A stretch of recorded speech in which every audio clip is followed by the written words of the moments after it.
শহরে আশার এসেছে বীরেন্দ্র শাহবাগের মতন। ভিজে শহর, ভিজে মন। আবার এসেছে আষাঢ়, আকাশ আবার এসেছে আষাঢ়, আকাশ আসে বৃষ্টিরও সুবাস বাতাস আবার এসেছে আষাঢ়, আকাশ মন বলছে এই বর্ষায় এবার যেতেই হবে উত্তরবঙ্গ। আসলে চাইলেই তো উত্তরবঙ্গের টিকিট পাওয়া যায় না, তাই একটু দেরিই হলো। আষাঢ় পেরিয়ে শ্রাবণ, তখনও বর্ষা প্রবল। আসুন বর্ষাকে সাথে নিয়ে বেরিয়ে পড়ি উত্তরবঙ্গের পথ। আমাদের ট্রেন উত্তরবঙ্গ এক্সপ্রেস শিয়ালদা থেকে ঠিক রাত্রি 7:40 ছেড়ে দিল। তারপর টুকটাক একটু কথা বলে, গল্প করে, খাওয়া দাওয়া শেষ করে ঘুমিয়ে পড়লাম। একদম ভোর হতেই ট্রেনের দরজা খুলে দাঁড়ায়। বৃষ্টির ঘ্রাণ গোটা মনটা ভরিয়ে দেয়। চোখের সামনে সবুজ পাতার ঝিলিক। সত্যিই এক আশ্চর্য বৃষ্টি ভেজা সকাল। কিছুটা এগিয়ে যেতেই আবার দুধারের দৃশ্যপট বদলে গেল। শুরু হলো চায়ের বাগান। বুঝতেই পারছি এনজেপি আসতে চলেছে। নির্দিষ্ট সময়ের 5 মিনিট আগে 6:10 আমাদের ট্রেন এসে পৌঁছলো এনজেপি। সেখান থেকে বেরিয়ে বাইরে ট্যাক্সি স্ট্যান্ড। আগে থেকেই গাড়ি বুক করা ছিল। গাড়ি নিয়ে হাজির আমাদের ড্রাইভার সাহেব। আগামী কয়েকদিন এই ছিল আমাদের সঙ্গী। পুরো নাম, ওর ফোন নাম্বার সবই দিয়ে দেবো আপনাদেরকে। এগিয়ে চললাম সেই চেনা শুকনা চেনা মহানন্দা অভয়ারণ্যের মধ্যে দিয়ে। দেখেছেন বর্ষায় মহানন্দার রূপ, সবুজের কত বাহার, সত্যি বিস্মিত করে দেয়। মনে হচ্ছে না যেন একটা সবুজ করিডোর দিয়ে এগিয়ে চলেছি। আহা, আবার একটু এগোতেই ওই দেখুন দূর থেকে জল ভরা মেঘগুলো ছুটে আসছে, যেন একটা পাহাড়কে ভিজিয়ে পরের পাহাড়ের দিকে ধেয়ে যাচ্ছে তারা। কি ভালো যে লাগছে না, কি বলবো। টিপটিপ বৃষ্টি থেকে এবার আস্তে আস্তে ভারী বৃষ্টির ফোঁটা পড়তে লাগলো। আমরাও সমতল থেকে পাকদণ্ডী পথে উঠে এলাম পাহাড়ে। বর্ষায় পাহাড়ের এই আরেক প্রাপ্তি যেন বাঁকে বাঁকে নামছে এই ঝর্ণার জল। বর্ষায় পাহাড় সত্যি বড় মায়াময়। ঘন্টা দুয়েকের মধ্যে আমরা কার্শিয়াং পৌঁছে গেলাম। এই দেখুন বাচ্চারা কেমন ছাতা মাথায় স্কুলে যাচ্ছে। মনে পড়ে যাচ্ছে সেই সাদা কালো দিনগুলো। বর্ষার দিনে আমরা স্কুলে যাবই যাব, কারণ সেদিন খুব একটা ক্লাস হবে না, সারাক্ষণ ফুটবল খেলা। ওদের মনেও নিশ্চয়ই সেরকমই কিছু হচ্ছে। এইবার আমরা প্রথম পৌঁছলাম মার্গারেট ডেকে, সকালবেলা প্রাতরাশের জন্য। মার্গারেট ডেক একটি জনপ্রিয় দোকান। বর্তমানে এটি গুডরিক নামক চা সংস্থা এটি অধিগ্রহণ করেছে। এখানে ঢুকলে আপনারা দেখতে পাবেন হরেক স্বাদের চায়ের নানান বিবরণী ও সম্ভার আছে। চায়ের পট, এবং সেই পটে নানা প্রদেশের চিত্র। জানতে পারবেন চায়ের ইতিহাস, কিভাবে চা চাষ হয়, এই যাবতীয় তথ্য। আমরা যখন পৌঁছেছি তখন মার্গারেট ডেক সদ্য খুলেছে। খুব একটা লোক নেই, আমরাই কয়েকজন। আর বাইরে তখন তুমুল বৃষ্টি। 1 হাত দূরত্বের গাছপালার অভাব দৃশ্য প্রায়। এখানে কিছুটা সময় কাটে চা, ক্যারট কেক, স্যান্ডউইচ ইত্যাদি খেতে খেতে হাঁ করে বৃষ্টির খেলা দেখে চলি।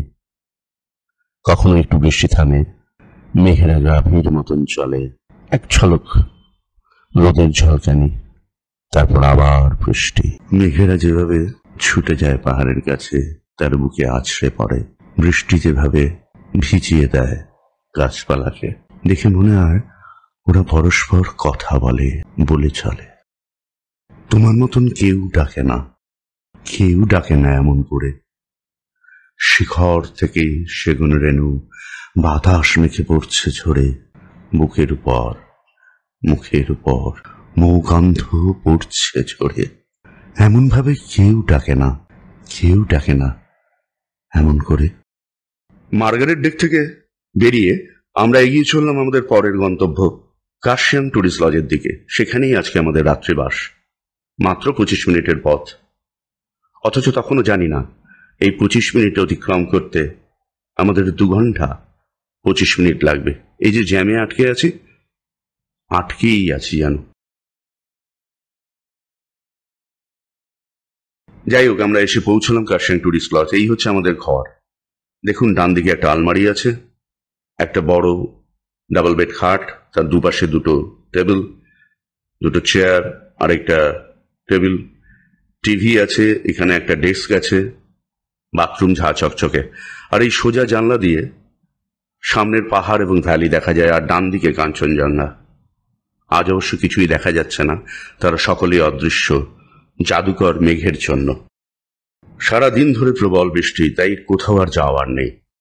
খাওয়া দাওয়া শেষ করে হোটেলের লবি থেকে দাঁড়িয়ে দেখছি উল্টো দিকের এই শতাব্দী প্রাচীন চার্চ। কার্শিয়াংয়ের এই অঞ্চলটা ওয়ার্ল্ড হেরিটেজ সাইট।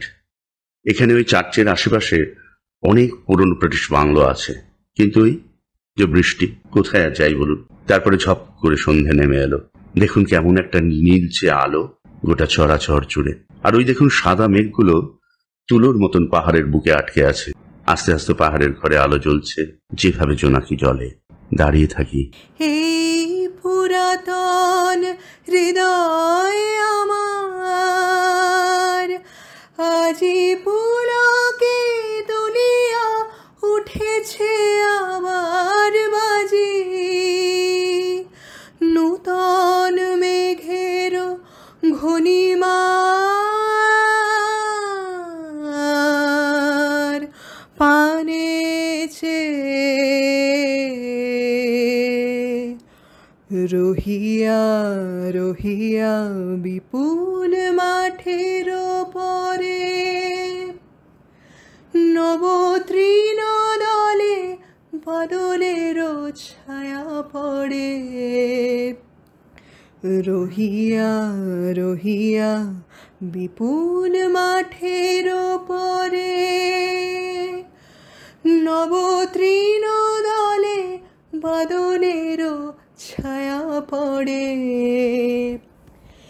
এসেছে এসেছে এই কথা বলে প্রাণ, এসেছে এসেছে উঠিতেছে গান, নয়নে এসেছে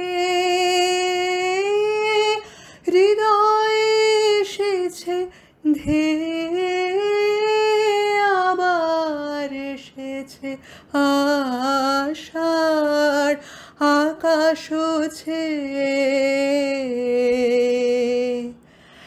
আসে বৃষ্টির সুবাস বাতাস আবার এসেছে আষাঢ় আকাশ এই যে পেরিয়ে যাচ্ছি সোনাদা মনেস্ট্রি, এইসব হলো ঘুম। এই ঘুম পেরিয়ে আমরা এগোচ্ছি। এবার জানেন তো, বৃষ্টির জন্য সেভাবে কার্শিয়াং ঘোরা হলো না। তবে আপনারা অবশ্যই চিমনিগ্রাম, হনুমান টপ ও ডাউহিল দেখবেন। পায়ে হেঁটে একটু দেখবেন কার্শিয়াং, ভালো লাগবে।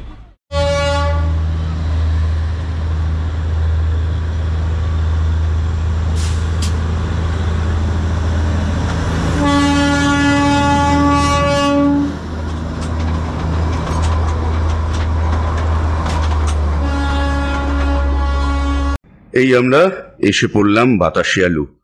হালকা ঝিরঝিরে বৃষ্টি, সেটুকু মাথায় নিয়েই বাতাসিয়া লুপে আমরা গেলাম। একটু ঘুরে দেখা, টুকটাক ছবি। বৃষ্টি থামছে, মানুষের মুখগুলো উজ্জ্বল হয়ে উঠছে, ভালো লাগছে বেশ। এবার এখান থেকে আবার আমরা এগিয়ে চললাম দার্জিলিং এর দিকে। বৃহস্পতিবার দার্জিলিংয়ে অনেক দোকান বন্ধ, বেশ ফাঁকা। হাঁটতে হাঁটতে ম্যাল চত্বরে যাই, ম্যালও বেশ ফাঁকা। সেই চেনা ছবিগুলো নেই, ঘোড়াগুলো নেই। তখন অবশ্য বৃষ্টি একটু ধরেছে। হাঁটতে হাঁটতে ওই আগে যেখানে মহাকাল মার্কেট ছিল সেইখানে যাই। ওখানেই রেলিং থেকে দাঁড়িয়ে নিচের গিরিখাতের দিকে তাকাই। সেখানে তখন সবুজের সঙ্গে আলো ছায়ার খেলা খেলছে সূর্য। তারপর গ্ল্যানারিস। এখানেই আমাদের দ্বীপ্রাহারিক আহার।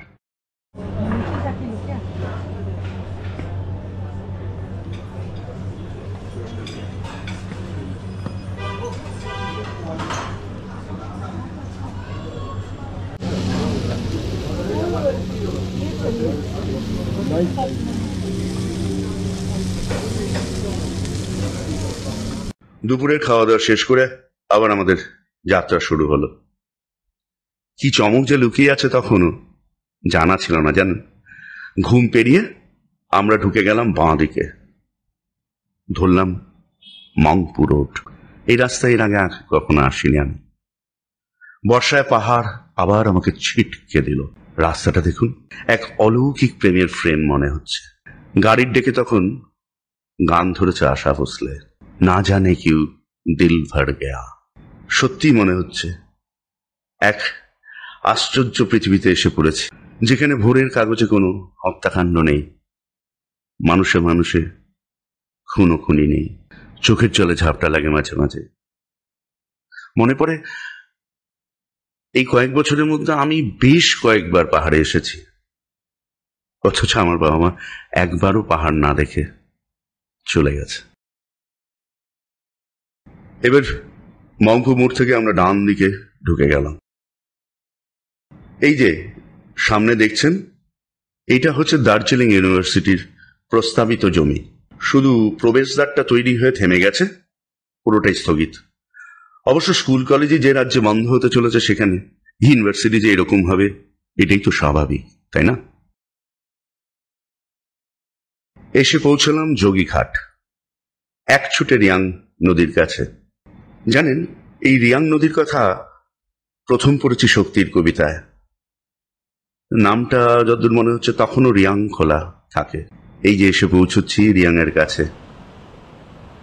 এই নদীকে দেখলে আপনার মনেই হবে যে পাহাড়ে নদীর ডাকনাম ঝর্ণা। কিন্তু ঝর্ণার মতো ঝরে পড়ছে না, কেমন বয়ে চলেছে দেখুন। নদী চারপাশে এরকম একটা নীলচে আভা, উপত্যকায় সবুজ চোখের শান্তি। সত্যি সত্যি এই যোগীঘাট যেন অজ্ঞাতবাসের একটি ঠিকানা। আর এই যে ব্রিজটা দেখছেন, এই ব্রিজটা এখন শিটং এবং কার্শিয়াং এর মধ্যে যোগসূত্র স্থাপন করেছে। এখানে ছোটখাটো হোমস্টেও আছে। বছরে যে কোনো সময় যোগীঘাটে এসে থাকা যায়। বড্ড মায়াবী জায়গা। এই রাত্রি নেমে এলো। এবার আবার আমরা এগিয়ে চললাম আমাদের গন্তব্য শিটং এর উদ্দেশ্যে। রিয়ং এর কলতান, গাড়ির হেডলাইট এর আলো পড়ছে ফুলজারু ও সরবানের গায়ে।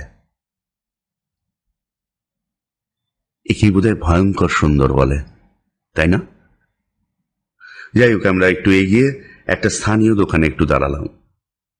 টুকটাক কিছু কিনে আবার রওনা দিলাম। এই এসে পৌঁছে গেছি আই লাভ শিটং সেলফি পয়েন্টে। এর সামনেই আমাদের হোমস্টে ইয়াং কটেজ। চলুন আগে টুক করে ঘরটা দেখিয়ে নি। বাদ বাকি শিটংয়ের গল্প হবে পরের পর্বে। সঙ্গে থাকুন, দেখতে থাকুন আমার চ্যানেল ট্রাভেল উইথ অরিন্দম। আর যদি ভালো লেগে থাকে তাহলে প্লিজ লাইক, শেয়ার এবং সাবস্ক্রাইব করবেন। কোনো জোড়াজুড়ি নেই কিন্তু।